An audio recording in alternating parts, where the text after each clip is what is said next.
see them spike with our city employees. A lot of our police officers, our firefighters, our Muni drivers, our Department of Public Health workers, and those at San Francisco General are out with Omicron.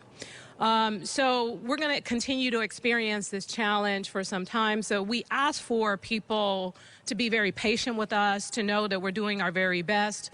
We're working to backfill sometimes some of those positions when they're out with overtime and a number of other resources. But these are the times that we are living in. And as a result, we just have to adjust to our environment. So with that, to talk more specifically about where we are with Omicron, what we can hopefully expect for the future, and, you know, the hopefulness.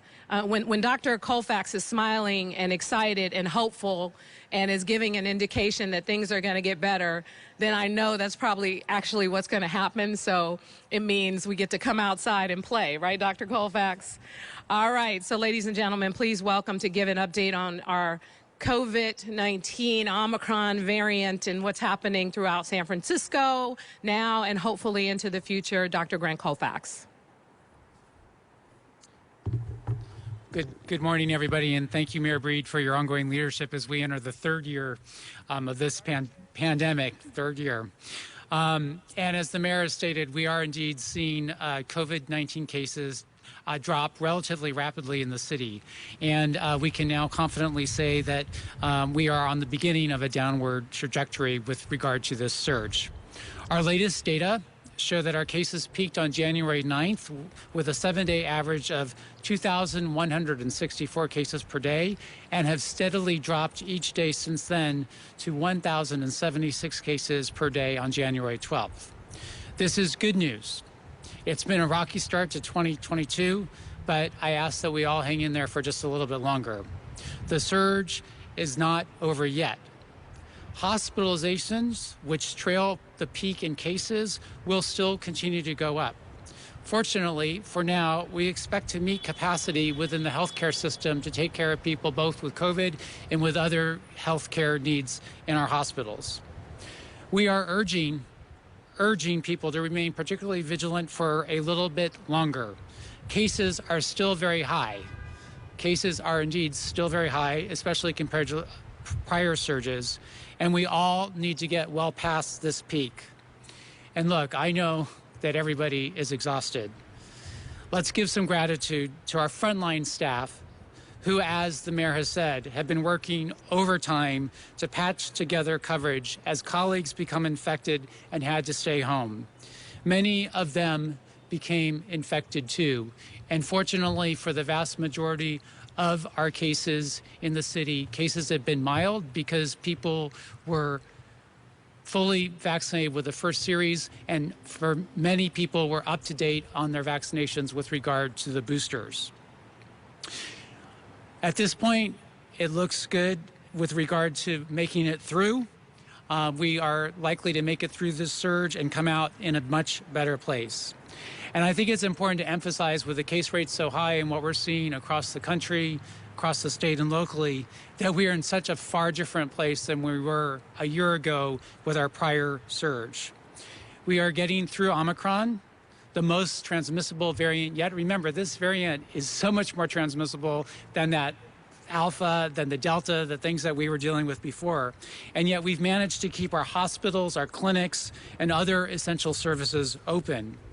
Most cases have been mild or asymptomatic, especially, again, for those who are up to date on their vaccinations, especially for those who get a booster.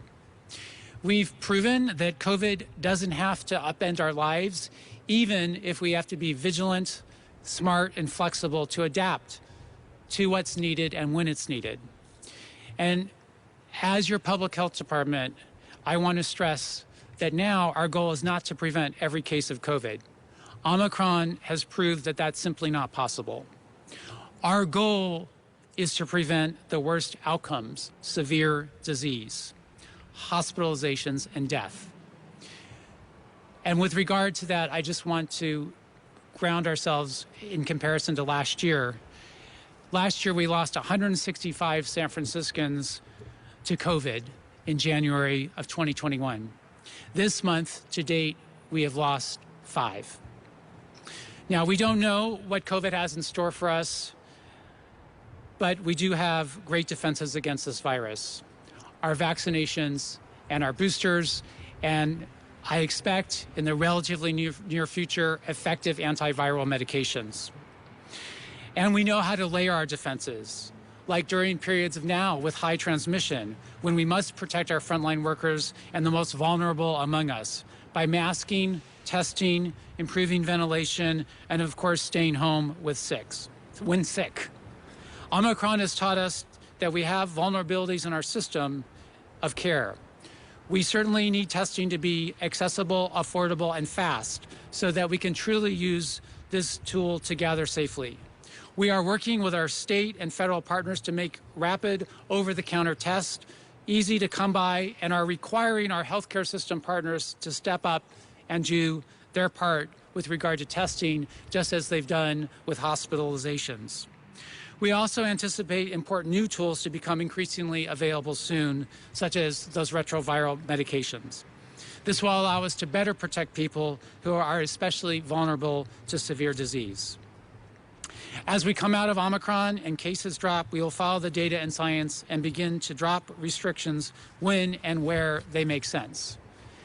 And we acknowledge that individuals have different levels of comfort with the risk of COVID, and that indeed different levels of risk because of certain medical conditions.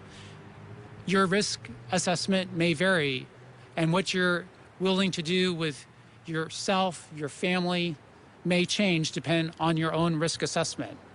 Individuals will want to adapt their responses to their own risk and comfort levels within the conditions stipulated under our health orders.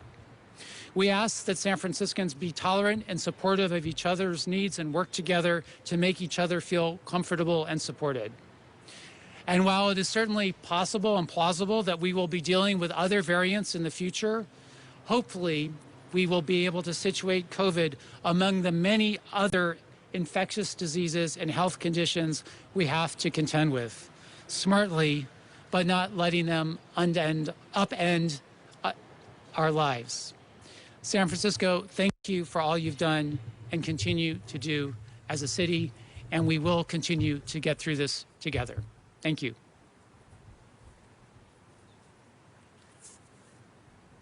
Questions?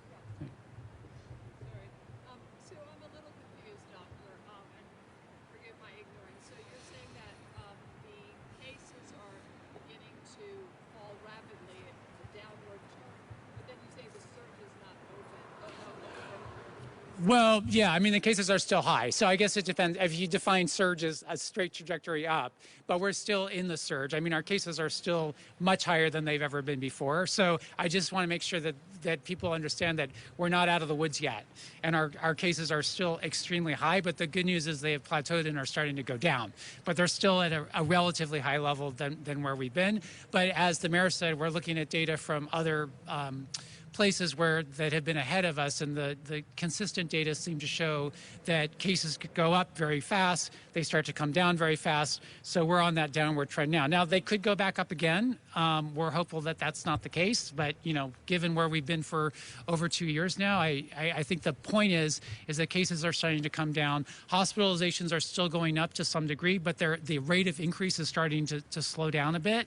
And the really important news is that our hospital capacity still remains relatively robust. So we still have capacity to take care of people, whether they have COVID or other medical conditions in our hospital system. And remember, that is such a key metric going forward. You mentioned possibly dropping restrictions. What type of restrictions are you talking about? And are they going to be based on case rate or hospitalizations? Well, so it will be a combination of factors that we're looking at, and I think it's too premature to speculate on exactly the order that restrictions would be lifted. But I think we would look at similar processes by which we've lifted restrictions after the prior surges. Well, it's the things that the layered defenses that we've required. So I think that, for instance, we've had the indoor masking requirement went back back into place. So that is something that we would be looking at in other similar restrictions. But again, this is, I don't want us to jump too far ahead. We're still at very high rates. The hospitalizations are still going up. They're going to level off, we expect, relatively soon. But I think the really important thing is, after being through a number of these surges now, we also want to be responsive in a way that reflects the fact that we need to learn to live with this virus. So we're not going to hold on to restrictions and just waiting for Omicron to go away or COVID to go away. That's not going to. It's clear that that's not going to happen anymore. We will reach a place where COVID is endemic, and we're going to learn to live with this virus. And our lifting of restrictions in a gradual way will reflect that new reality.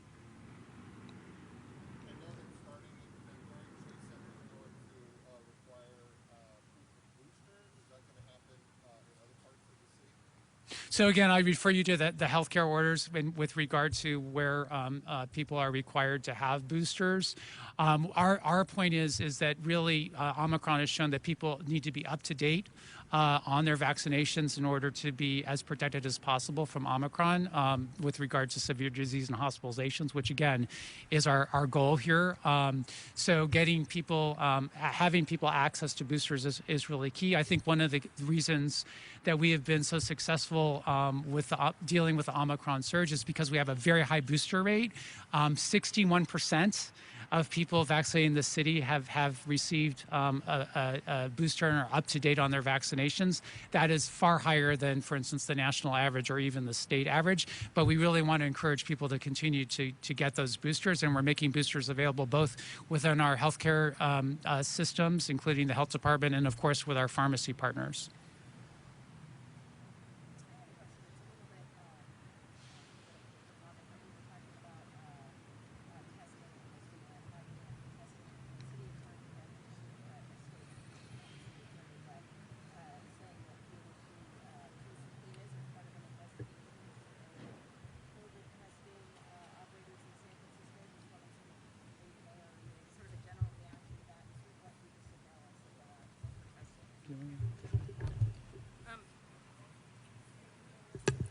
It is clearly important that we have testing capabilities throughout San Francisco that people can trust. And unfortunately, we've had some challenges with some bad operators, and I really applaud the City Attorney's Office and our City Attorney, David Chu, for taking this action and paying very close attention to the challenges that could arise as a result of people taking this situation for granted.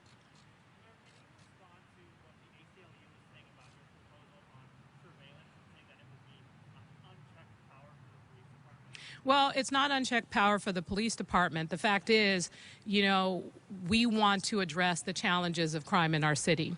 And in fact, everyone nowadays is carrying around all of these gadgets and phones and in someone's face out in the public, and anyone who's not law enforcement can see everything that's going on. People from all over the city.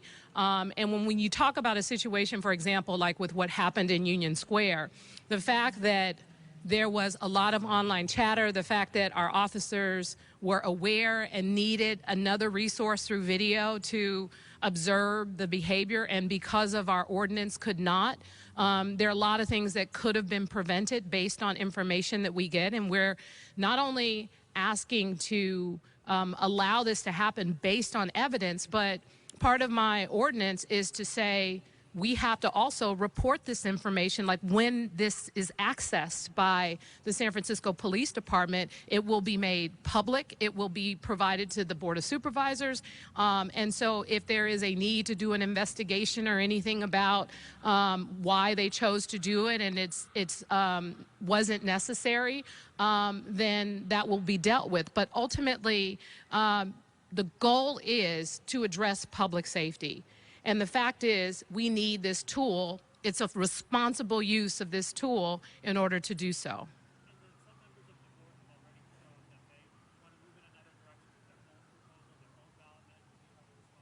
My response is that the voters will decide, because we're talking about the fact that, we have major challenges with public safety. And when I say public safety, it's not just really about theft. It's also about assault and the number of people who've been attacked on our streets, the number of people who've been robbed and assaulted. And we want to make sure that we are using every tool at our disposal responsibly to keep the people of San Francisco safe. And I don't think what I'm proposing in my ordinance is unreasonable in light of everything that's been happening in San Francisco.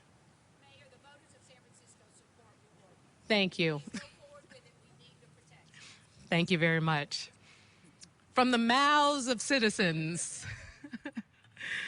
All right. If you could address the businesses and restaurants in San Francisco that have had a lousy Christmas. Some of them had to. Everyone's had a lousy Christmas. What words do you have for them? Are some of the restrictions to be lifted? My hope is that, yes, as Dr. Grant Colfax said, we use in this entire, we also have a responsibility to follow the state orders, but mostly when we look at the data, when we look at the hospitalization rates, when we look at the number of people who sadly, passed away, it makes it possible for us to potentially remove a significant number of restrictions. But I think ultimately, regardless of the restrictions, that's not probably what's keeping people away from these places. It's really not wanting to contract Omicron. I know that's really what people are focused on is keeping their distance to not get it, but it's highly infectious. It's been very challenging. People are getting it, and the good news is that people, for the most part, are not ending up in the hospitals and dying in numbers like we've experienced just this last year before we had access to a vaccine. So I'm hopeful and optimistic about what this means for the future. And sadly, so many of our small businesses, so many of our restaurants, so many of our families and people who have not been able to get together as a result of this, it's been very, very challenging. And my hope is that as we begin to reopen, as we see the numbers decline, that we continue to be careful, but we continue to go out and support our restaurants, that we order and pick up from our restaurants and our various businesses, that we support our small businesses, because it's going to take all of us to get through this. And part of that is San Franciscans doing a little bit more to support, especially those businesses in our community. And I'll give you a perfect example. Like my dry cleaner, I've been going to the same dry cleaner I've had since, I had a dry cleaner, and I'm not getting as many clothes dry clean as I was before. And so just really talking to the dry cleaner that I go to find out how can I, as a customer, longtime customer, be supportive. And so sometimes donations are helpful to the businesses that you care about and support in that way. All right. Thank you very much, everyone. Thank you, Mayor. Thank you, Mayor. All right. Thanks, Doctor. And we were just listening to Dr. Grant Colfax, a very candid Dr. Grant Colfax, talking about the state of the condition of the pandemic in San Francisco, as well as the mayor also talking and giving her words about the pandemic. Chron On's Dan Kerman is following up on that, and we'll have more coming up a little bit later on. You're watching